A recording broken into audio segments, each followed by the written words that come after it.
Hi! In front of me is Motorola Edge 40 Neo, and today I would like to show you how you can switch on and use voice typing. Begin by opening your device's keyboard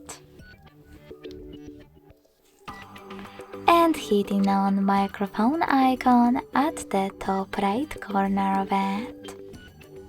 If it's not visible, just like in my case, select this gear instead.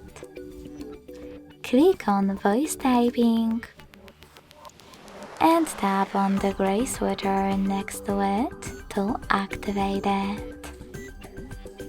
When you finish, just go back and click on the now visible microphone icon.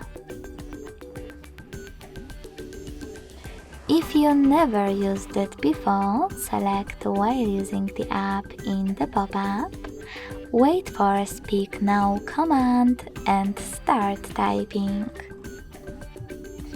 If you wish to stop, click on the same, now white microphone with a blue background.